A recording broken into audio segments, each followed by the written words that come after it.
मौसम की तरह बदली नगरपालिका कांग्रेस अध्यक्ष काजल वर्मा ने पत्रकारों से बात करते हुए अपनी सफाई में कहा कि उन्हें भाजपा का दामन रहस्यमय तरीके से थमा दिया गया था। उनके इस बयान से कयास लगाए जा रहे हैं कि आने वाले कुछ दिनों में वह बड़ा विस्फोट कर सकती है। इसी बीच कांग्रेस ने अपना दमखम दिखाते हुए आज सीधी में रोड शो भी किया। प्रस्तुत है सीधी से इस चुनावी सीजन में गिरगिट की तरह कहें या फिर मौसम की तरह, कब कौन कैसे और किस तरह बदल जाएगा ये फैसला फिलहाल हम आप पर छोड़ते हैं। लेकिन 6 अप्रैल 2024 को सीधी की एक राजनीति घटनाक्रम में भारत के रक्षा मंत्री राजनाथ सिंह की बॉलिंग पर जिस तरह से नगरपालिका सीधी की कांग्रेस अध्यक्ष काजल वर्मा आउट हुई थी, दरअसल वो नो बॉल थी और उस नो बॉल पर जो फ्री हिट मिला उसका फायदा कांग्रेस ने बखूबी उठाया और कांग्रेस को इस बात से काफी सुबह की पूरी शाम को और इस तरह भाजपा के खेलों में ज्यादा देर तक जब इस तरह की राजनीति अपने पूरे शबाब पर हो तो निश्चित ही राजनीतिक तापमान के बढ़ने की पूरी संभावना भी बढ़ जाती है।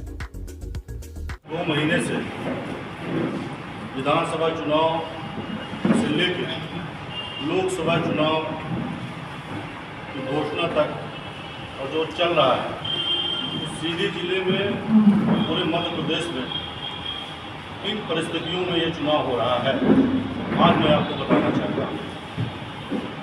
आज जो कांग्रेस के हमारे नेता हैं, हमारे कार्यकर्ता हैं, उन कांग्रेस के नेताओं को, कार्यकर्ताओं को कहीं न कहीं किसी न किसी रूप में दबाव बनाया जाता है, चाहे वो प्रदेश के नेता हों, चाहे वो देश के नेता हों, चाहे वो जिले के नेता हों। आज जिस तरह से नगर पालिका के अध्यक्ष काजल वर्मा जी को भारतीय जनता पार्टी में दबाव बनाकर शामिल किया गया, वह खुद इस बात का खुलासा करेंगे। वो अपने परिवार की एक सदस्य थी और परिवार की एक सदस्य है। राजनीति अपने जगह है। श्री विनोद वर्मा जी सीधी जिले के प्रतिष्ठित एडवोकेट भी हैं, समाज सेवी भी हैं और हमारा उनका बहुत ही घरेलू संबंध है। यदि काजल वर्मा उनकी बहू हैं तो काजल वर्मा मेरी भी बहू है और इनकी रक्षा और सुरक्षा करना पार्टी अध्यक्ष होने के नाते और पारिवारिक सदस्य होने के नाते मेरा कर्तव्य और फर्ज भी बनता है। आज पूरे देश में महंगाई, भ्रष्टाचार, बेरोजगारी चरम सीमा पर है। धर्म और जात के नाम पर राजनीति हो रही है। इन विषयों पे चर्चा नहीं हो रहा। सीधी जिले में जो प्रत्याशी चुनाव लड़ रहे हैं और सीधी जिले के भारतीय जनता पार्टी के समस्त नेता और जो प्रदेश के केंद्रीय मंत्री और प्रदेश के नेता मुख्यमंत्री आते हैं तो प्रदेश के विकास की बात नहीं करते, देश के विकास की बात नहीं करते, तोड़ने की बात करते हैं, मरोड़ने की बात करते हैं, तोड़ मरोड़ की राजनीति कर रहे हैं। अरे मैं कहता हूँ यदि चुनाव हो रहा है तो आप पूरे देश में आपने पूरे 5 साल में क्या किया वो जनता के बीच में रखिए। प्रदेश के मुख्यमंत्री मोहन यादव जी आते हैं, मैं उनसे निवेदन करूंगा आप सबके माध्यम से कि आप आइए। मैंने रक्षा मंत्री के द्वारा भाजपा की सदस्यता ग्रहण की। वो मुझे जो लोकसभा के प्रत्याशी हैं सम्मानीय राजेश मिश्रा जी, उनकी लड़की डॉक्टर रंजना मिश्रा, वो दीदी से मेरी मित्रता थी और मैं बिना घर में बातचीत करे बिना ही मुझे उन्होंने बुलाया और मैं दोपहर में निकल गई और मैं घर में ना अपने पापा से बताई, ससुर जी से बताई, ना ही मैं अपने हस्बैंड से बताई और मैं उनके साथ चली गई। मैंने जब देखा कि मुझे किस लिए लाया गया, मुझे पता ही नहीं था कि मुझे भाजपा ज्वाइन कराने ले जाया जा रहा है।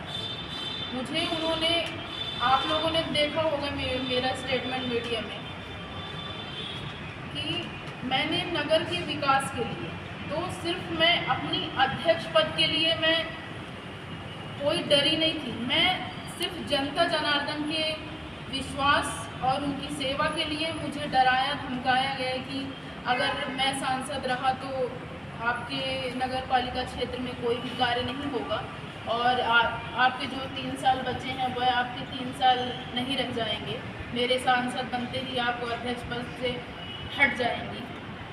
और मैं ये सब सोचने समझने की, मैं जब वहाँ तक गई मुझे सोचने समझने की मेरे पास टाइम ही नहीं था सोचने समझने का। फिर मुझे ये भी नहीं पता चला कि मैं तो कांग्रेस से बनी हूँ अध्यक्ष। अचानक सडनली ऐसा हुआ कि मुझे लाया गया डरा धमका कर। उसके बाद मुझे पता चला कि मुझे भाजपा की सदस्यता दिलाने ले गए हैं।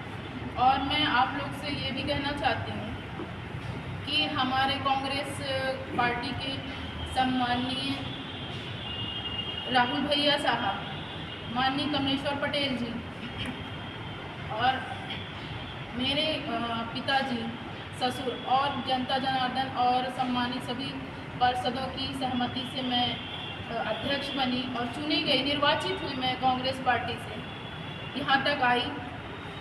अगर मैंने फिर घर आकर सोचा देखा, मैंने बोला कि बहुत बड़ी गलती हो गई। ये पता चला कि मैंने तो बहुत बड़ी गलती कर दी, क्योंकि मुझे तो कांग्रेस पार्टी ने ही सैंबल दिया है। अगर मुझे सैंबल नहीं मिलता तो मैं चुनाव लड़ने ही पार्षदी का क्यों जाती और अध्यक्ष बनकर क्यों आती। मुझे मेरे पार्षद जो चुने गए हैं, मुझे जब सैंबल मिला है कांग्रेस पार्टी का, तभी मुझे उन्होंने सब ने मिलकर, पार्षदों ने मिलकर मुझे अध्यक्ष पद के लिए चुना है और निर्वाचित किया है। और मैं अपनी इस त्रुटि के लिए आप सबके सामने कांग्रेस पार्टी के वरिष्ठ सभी शीर्ष नेताओं से मैं क्षमा याचना करती हूँ। और जिससे इस निर्णय या उनको तो इस निर्णय से उनको सभी को कष्ट पहुँचा होगा, क्योंकि मैंने खुद भी ऐसी गलती की। मुझे पता नहीं, मुझे घर में बता कर जाना चाहिए था, क्योंकि परिवार से बड़ा कोई धन नहीं। अगर हम परिवार से निकल कर को जाएंगे घर से तो हमारे लिए कौन खड़ा मिलेगा। दुख हो या चाहे सुख हो, सिर्फ हमारा बाद में साथ में खड़े मिलेंगे तो हमारे सिर्फ माँ बाप ही मिलेंगे और माँ बाप के रूप में हमारे सास ससुर मिलेंगे। उसके अलावा जैसे मुझे कहा गया कि ज्वाइन करने के लिए मैंने कोई भी किसी से भी मेरे ना पिताजी ने हमारी बात ही नहीं हुई थी, मेरे ससुर जी से मेरी बात ही नहीं हुई थी। मुझे पता ही नहीं था कि ज्वाइन करने जा रही हूँ। ना उन्होंने कोई पैसा लिया है, जैसे उनके ऊपर सब लांछन लगा रहे हैं और भी लोग लांछन लगा रहे हैं। स्वाभाविक सी बात है, लगाएंगे, क्योंकि सबको कष्ट पहुँचा है।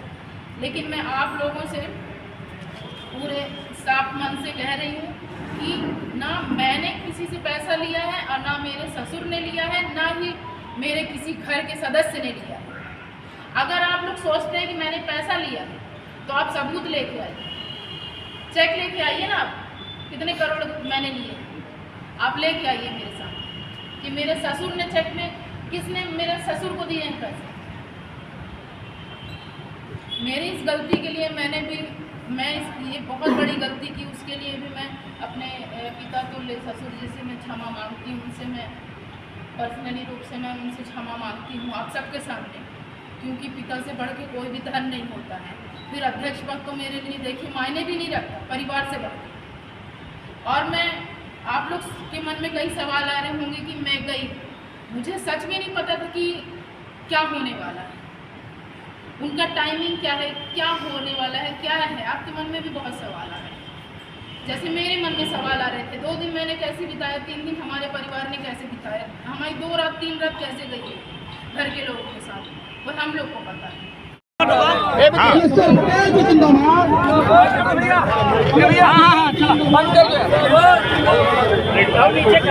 अपना गाड़ी में गई ना, गाड़ी में बैठ के पीछे बैठ रही है, चला सूरज आईडी ले ले भाई, ऐसे चला सूरज आईडी ले मेरी भाभी पहली दफा